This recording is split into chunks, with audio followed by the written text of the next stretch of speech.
Hi guys, good morning! Hello, good morning sa lahat. So ito na nga, another vlog tayo. So as you can see, I'm very proud being a Filipina here in Netherlands. So guys, ito yun. Nakita ko na naman. Ito lagi talaga itong nakakakita, itong matang to eh. Nakita ko na naman guys sa ref ng ano ko, ng YT ko. Yung huling vlog ko about paano makahanap ng trabaho dito sa Netherlands. Alam niyo ba, na mas mataas ang view nun kaysa sa the rest kong mga videos recently. So ito na nga, sige, dahil parang napapansin ko na mas interested kayo sa kung paano yung buhay dito sa Netherlands, sige, pagbibigyan ko kayo. So ngayong vlog na ito, ibibigay ko sa inyo yung mga kailangan nyong malaman about Netherlands. Okay. Hindi na lang ako mag-account kung ilan, pero bibigyan ko kayo ng mga ideas, okay? Number one, about medical or health system dito.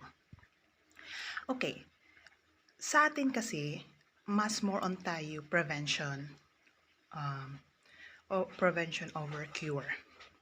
So, yun, dapat sa atin, di ba, pag may pera tayo or may konti tayong naipon, nagpapa-medical test tayo all over the body kung talagang saktong-sakto yung budget natin. Dito guys, hindi common yun. Meron silang mga ganun dito. Hindi daw talaga prioritize. Yung mga medical test na sinasabi ko, marami sila nun dito. Ano sila dito? Updated sila dito. Lahat ng kailangan ng isang tao for preventions and cure, meron sila dito. Kasi isa to sa pinaka-world class na country na nagpo-provide ng very good health system. Kaso nga lang, less yung preventions dito. So, halimbawa, katulad niyan, may sakit tayo sa Pilipinas. Di ba pag may masakit tayo or may lagnat tayo, pupunta agad tayo ng doktor. Tapos, may medical agad tayo, ganito, ganyan. Kasi guys, hindi ganun. Pag masakit ang katawan mo, masakit ulo mo, may lagnat ka, wala silang ganun dito.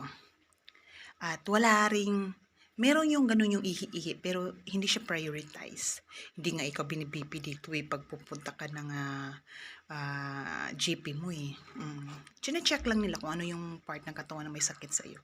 Pero mostly talaga, pag napunta ka ng doktor, siguraduhin mong may reklamo ka talaga, as in lala na reklamo. Kailangan mo mag-exage bago ka nila titingnan. Kasi pag hindi, pag sasabihin mo lang may lagnat ka, tapos bibilangan lang ikaw, alam mo kung ano ibibigay sa iyo lang? Or ano i-recommend nila sa iyo? Paracetamol lang. Yun, paracetamol lang po. Kaya nga po tinatawag namin siya ditong magic pill. Kasi lahat ng nararamdaman sa katawan, pag 1 to 2 days lang yan, or 1 to 3 days, occurring pa siya. Kumbaga, within that day at may sakit ka, paracetamol lang po ang pinibigay nila sa inyo. Except na lang po talaga kung i-recommend ka nila ng specialist. Doon sa specialist, doon mo lang may experience yung mga laboratory test, yung mga ganon. Pangalawa, dito po sa Netherlands, hindi mo kabisado yung weather dito. Kasi, sa umaga po mainit.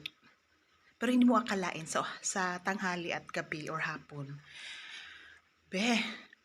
ang lamig at laging umuulan. Kaya dito ang mga tao secured, kumbaga, advance sila. Bitbit na nila lahat. Payong, jacket, lahat na.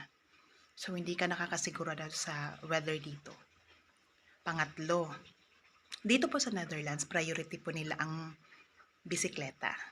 Because number one po, yan po yung pinaka mode of transportation nila dito simula pa noon. Yung mga kotse-kotse na mga ganyan, bago lang po yan. Dito po talaga is bicycle. Kaya po may sarili silang bicycle pad dito. And pag naka-bicycle po kayo, may priority kayo. Kumbaga, priority lane kayo palagi.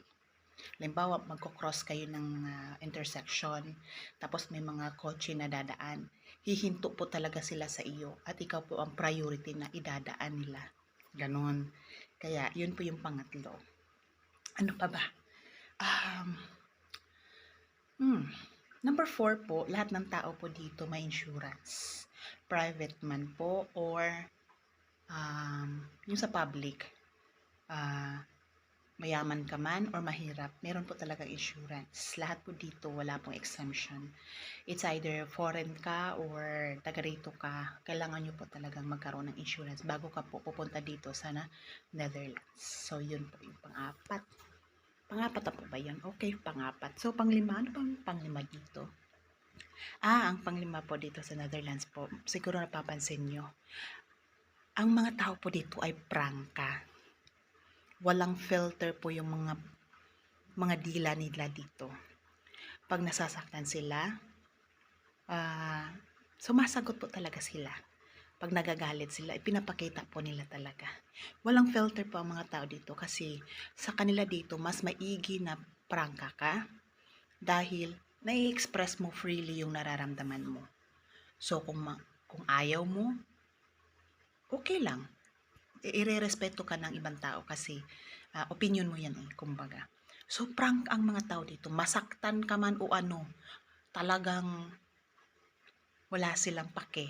Kasi para sa kanila is, yung being prangka is honesty nila yun dito. Form of honesty. So, ganun po dito sa Netherlands. So, 5. So, I think, sapat na po yung 5 bagay or 5 things for you to know about Netherlands. So, for now, that's enough. Next video, marami pa po ako i-share sa inyo patungkol po sa Netherlands. Okay? So, see you on my next vlog. Don't forget to subscribe, share, and like. I am Mai. Bye-bye.